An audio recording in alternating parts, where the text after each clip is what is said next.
El camino del reino.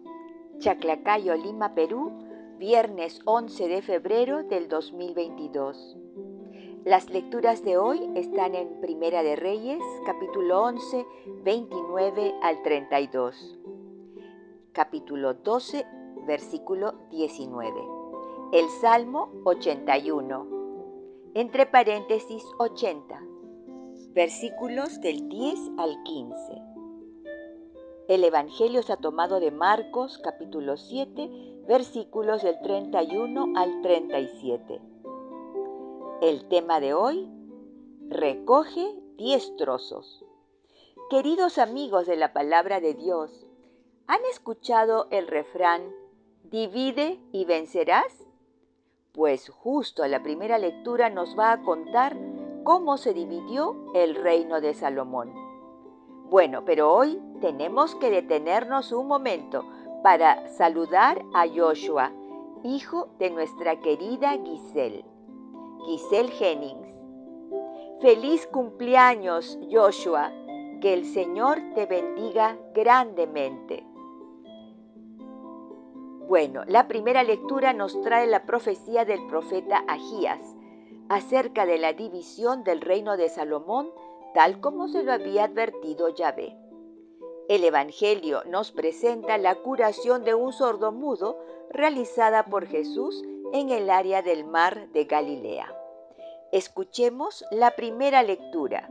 Lectura del primer libro de los Reyes, capítulo 11, versículos del 29 al 32 y capítulo 12, versículo 19. Un día salió Jeroboam de Jerusalén y el profeta Ahías de Silo, envuelto en un manto nuevo. Lo encontró en el camino. Estando los dos solos en campo abierto, Ahías agarró su manto nuevo, lo rasgó en 12 trozos y dijo a Jeroboam: recoge 10 trozos, porque así dice el Señor Dios de Israel: voy a arrancarle el reino a Salomón y voy a darte a ti 10 tribus. Lo restante será para él, en consideración a mi siervo David y a Jerusalén, la ciudad que elegí entre todas las tribus de Israel. Así fue como se independizó Israel de la casa de David hasta hoy. Palabra de Dios, te alabamos, Señor. El profeta Ahías de Silo salió envuelto en un manto nuevo y se encontró en el camino con Jeroboam. ¿Y quiénes eran estos personajes? Ahías, en hebreo hermano de Yahvé, aparece 2 veces en los ostraca hebreos.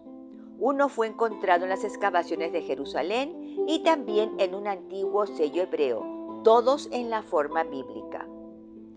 Era un profeta de Silo. Predijo que Jeroboam sería rey sobre 10 tribus de Israel. Primera de Reyes 11, 29 al 39. Más tarde informó a la esposa de Jeroboam, quien se había disfrazado para buscar consejo, que su hijo enfermo moriría. En el capítulo 14, versículos del 1 al 18, de Primera de Reyes 11. Aparentemente sus profecías escritas estaban disponibles para el autor de Crónicas, Segunda Crónicas 9:29. ¿Y qué era Silo? Es importante saber que Silo significa tranquilo, reposo, tranquilidad, cómodo. Fue una ciudad en las montañas de Efraín, a unos 15 kilómetros al norte de Betel, al oriente de la calzada que sube de Betel a Siquem y al sur de Leboná. Jueces 21:19. Después de la conquista de la tierra de Canaán, habiéndose ya repartido parte de la tierra, aquí en Silo se reunieron los israelitas. Se estableció la tienda del encuentro. Se repartió el territorio a las 7 tribus restantes, a las de Benjamín, Simeón, Zabulón, Isaacar, Aser, Neftalí y Dan. Josué 18:19. Aquí se sortearon las ciudades levíticas. Josué 21.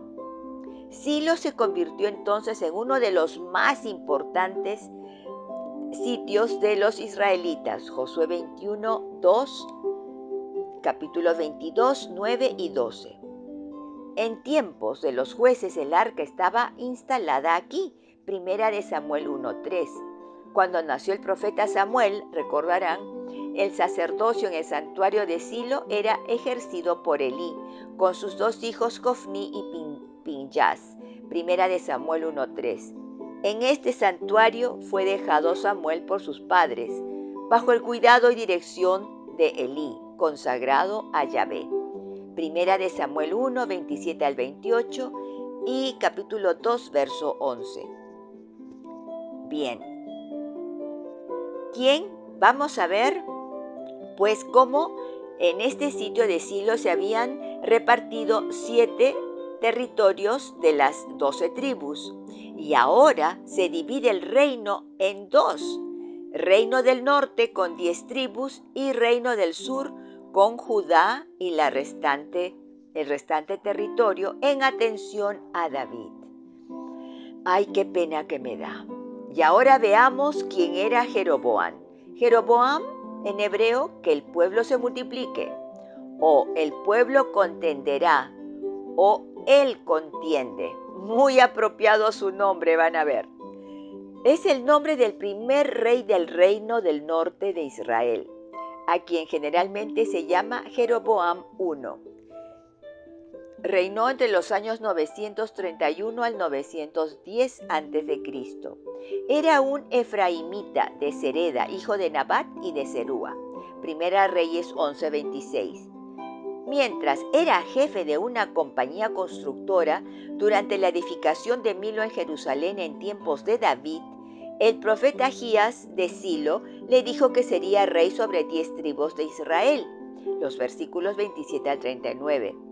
Pero Jeroboam no era un hombre de esperar con paciencia. En circunstancias semejantes, que Dios pusiera en marcha sus planes de darle el reino prometido. En cambio, comenzó enseguida a complotar contra Salomón. Verso 27. Cuando se descubrió su plan, Salomón intentó matarlo.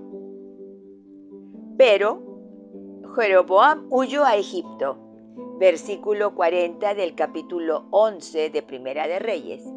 Allí encontró refugio con el faraón Sisac, quien habría interrumpido la política de amistad de sus predecesores hacia Salomón. Cuando a Jeroboam le llegó la noticia de la muerte de Salomón y de que el nuevo rey de Israel, Roboam, sería coronado en Siquem, regresó a Palestina. Capítulo 12, versos 1 al 3.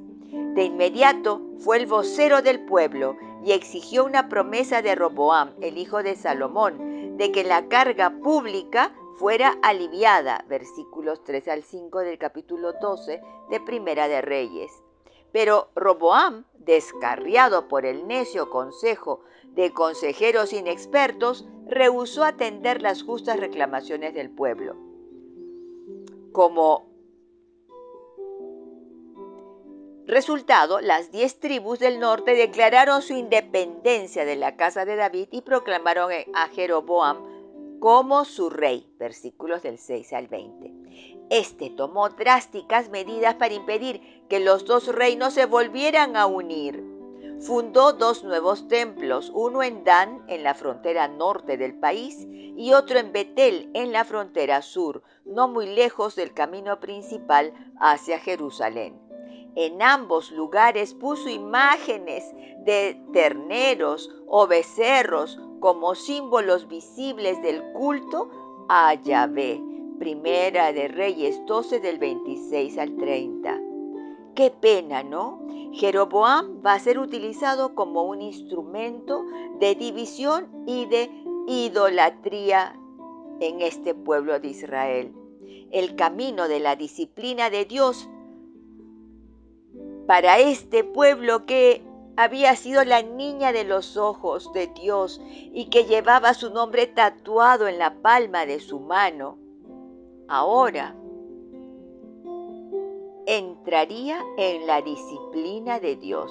Escuchemos lo que dice Pablo en la carta a los Hebreos acerca de la disciplina. Hebreos 12, 4 al 11. Porque aún no habéis resistido hasta la sangre combatiendo contra el pecado, y habéis ya olvidado la exhortación que como a hijos se os dirige, diciendo: Hijo mío, no menosprecies la disciplina del Señor, ni desmayes cuando eres reprendido por Él. Porque el Señor al que ama, disciplina, y azota a todo el que recibe por hijo. Así que no nos quejemos cuando estemos en la disciplina de Dios. Si soportáis la disciplina, Dios os trata como a hijos, porque ¿qué hijo es aquel a quien el Padre no disciplina? Pero si se os deja sin disciplina, de la cual todos han sido participantes, entonces sois bastardos y no hijos. Por otra parte, tuvimos a nuestros padres terrenales que nos disciplinaban y los venerábamos. ¿Por qué no obedeceremos mucho mejor al Padre de los Espíritus y viviremos? Y aquellos, ciertamente, por pocos días nos disciplinaban como a ellos les parecía, pero para lo que nos es provechoso, para que participemos de su santidad. O sea, el objetivo de toda disciplina es la santificación. E Israel iba a entrar en el proceso de santificación. Es verdad que ninguna disciplina al presente, continúa Pablo, parece ser causa de gozo, sino de tristeza. Pero después da fruto apacible de justicia a los que en ella han sido ejercitados. Bien, oremos ahora con el Salmo 81, entre paréntesis, Salmo 80. Responderemos: Yo soy el Señor, Dios tuyo, escucha mi voz. No tendrás un Dios extraño, no adorarás un Dios extranjero. Yo soy el Señor, Dios tuyo, que te saqué del país de Egipto. Pero mi pueblo no escuchó mi voz. Israel no quiso obedecer. Los entregué a su corazón obstinado, para que anduviesen según sus antojos. Respondemos: Yo soy el Señor, Dios tuyo, escucha mi voz. Ojalá me escuchase mi pueblo y caminase Israel por mi camino. En un momento humillaría a sus enemigos y volvería mi mano contra sus adversarios. Respondemos: Yo soy el Señor, Dios tuyo, escucha mi voz. Lectura del Santo Evangelio según San Marcos, capítulo 7, versículos del 31 al 37. Respondemos: Gloria a ti, Señor. En aquel tiempo, Jesús dejó el territorio de Tiro, pasó por Sidón y fue hacia el mar de Galilea, atravesando la Decápolis. Le presentaron un sordo que, además, hablaba con dificultad. Le pidieron que imponga las manos sobre él. Él, apartándolo de la gente a solas, le metió los dedos en los oídos y con la saliva le tocó la lengua. Y mirando al cielo, suspiró y le dijo: Efetá, que quiere decir ábrete. Y al momento se le abrieron los oídos, se le soltó la atadura de su lengua y hablaba sin dificultad. Jesús les mandó que no lo dijeran a nadie, pero cuanto más se lo mandaba, con más insistencia lo proclamaban ellos. Y en el colmo del asombro decían: todo lo ha hecho bien. Hace oír a los sordos y hablar a los mudos. Palabra del Señor, gloria a ti, Señor Jesús.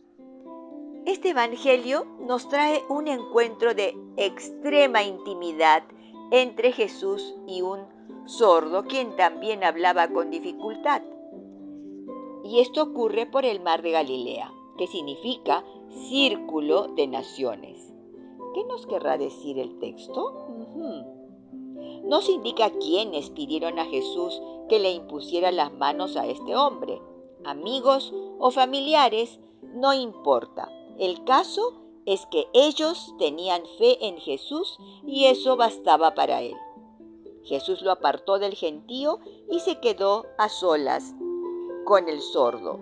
A continuación, le metió los dedos en los oídos, supongo que un índice en cada uno. Y ahora viene algo que a mí me parece de tanta cercanía, de tanta intimidad. Jesús con su saliva le tocó la lengua. ¡Guau! ¿Qué? Bueno, comprendan que en esa época no se usaban mascarillas ni había el COVID. Hoy Jesús no lo podría haber hecho. Pero esta acción nos enseña algo. Jesús es un ser humano igual a nosotros, pero conocía el poder sanador que tenía en sus manos y en su saliva. Después de hacerlo, Jesús miró al cielo. Como dice el Salmo 121, versículos 1-2. Alzaré mis ojos a los montes. ¿De dónde vendrá mi socorro? Mi socorro viene de Yahvé, que hizo los cielos y la tierra. Queridos, aprendamos de Jesús. No miremos al problema, en este caso al hombre sordomudo, sino elevemos nuestra mirada a aquel que es todopoderoso. Jesús, luego de elevar su mirada a aquel que todo lo puede, suspiró y le dijo al hombre: Efetá, ábrete. Al momento se le abrieron los oídos y se le desató la lengua y hablaba sin dificultad. ¡Aleluya! Nosotros tendríamos que concientizarnos de que somos creaciones divinas y que el poder sanador de Yahvé, Yahvé sanador, ha puesto ese don en nosotros para el beneficio de todos. ¿Y tú, eres consciente de que tienes ese poder sanador en ti? Blanca Foster, Ministerio Yo Amo la Biblia.